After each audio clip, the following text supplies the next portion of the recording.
తిరుపతిలో వైఎస్ రాజశేఖర రెడ్డి జయంతి వేడుకలు నిర్వహించారు. ఈ సందర్భంగా వైఎస్ఆర్ చిత్రపటానికి వైసీపీ రీజనల్ కోఆర్డినేటర్ పెద్దిరెడ్డి రామచందర్ రెడ్డి నివాళులర్పించారు. ఆరోగ్యశ్రీ, జలయజ్ఞం, ఫీజు రీయింబర్స్మెంట్ వంటి పథకాలతో వైఎస్ఆర్ ప్రజల గుండెల్లో చిరస్థాయిగా నిలిచిపోయారని కొనియాడారు. అనంతరం పార్టీ విషయాలపై మాట్లాడుతూ వైసీపీలో సీనియర్ నేతలెవరూ అసంతృప్తితో లేరని, అందరూ మావిగన్ కు మద్దతుగా ఉన్నారని స్పష్టం చేశారు. అలాగే రావణ్ కు వైఎస్ఆర్టీసీకి ఎలాంటి సంబంధం లేదని పెద్దిరెడ్డి పేర్కొన్నారు. గాది సాయికృష్ణ పోలీస్ స్టేషన్ మృతి ఘటనపై స్పందిస్తూ ప్రస్తుత ప్రభుత్వ తీరును ఆయన తప్పుపట్టారు.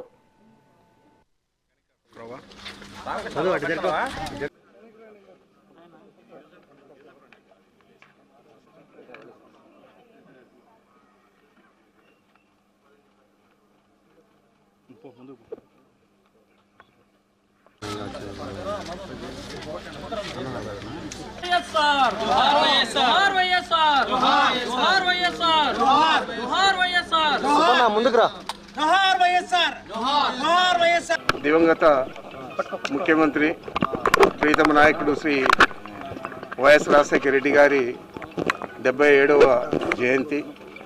ఈ సందర్భంగా ఊరు వాడవాడలో కూడా రాష్ట్రం మొత్తం మీద కాంస్య విగ్రహాలకు మాలలు వేయడం, అదేవిధంగా ఇలాంటి కార్యక్రమాలన్నీ కూడా ప్రతి పార్టీ ఆఫీసు, జిల్లా ఆఫీసుల ముందు కూడా చేయడం, ఇవన్నీ కూడా చేస్తూ ఉన్నాం.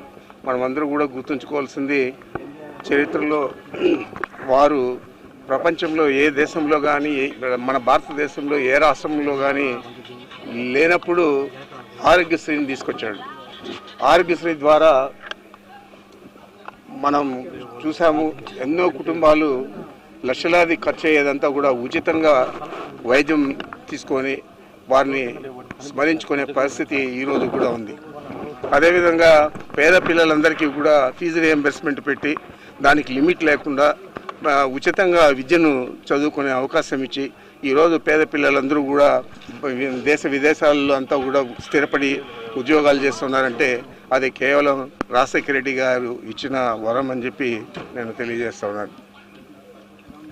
ఇలా చెప్పుకుంటూ పోతే అనేక కార్యక్రమాలు, జలయజ్ఞం కింద అనేక సాగునీటి ప్రాజెక్టులు తెలంగాణలో కానీ మన ఆంధ్ర రాష్ట్రంలో కానీ కంబైన్డ్ స్టేట్లో ఉన్నప్పుడు వారు ముఖ్యమంత్రిగా నిర్మించినవే ఈరోజు చాలా ఉన్నాయి, ఎక్కువగా ఉన్నాయి.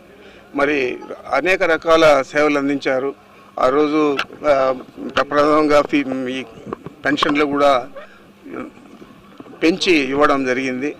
మరి ఇవన్నీ కూడా ఆయన ఆ రోజు దేనికి కూడా లిమిట్ పెట్టకుండా లిమిట్లెస్గా ఎంతమంది అర్హులు ఉంటే అంతమందికి ఇచ్చారు. ఈరోజు ఇందిరమ్మ ఇండ్లు, కాలనీలన్నీ కూడా పెద్ద పెద్ద కాలనీలు. ఈ జిల్లాలోనే నాకు ఇచ్చిన కాలనీ ఈ జిల్లాలో ఎక్కడ కూడా అంత పెద్ద కాలనీ లేదు. దాదాపు 9,000 ఇండ్లు పీలేరు పట్టణంలో ఆ రోజు ఇవ్వడం.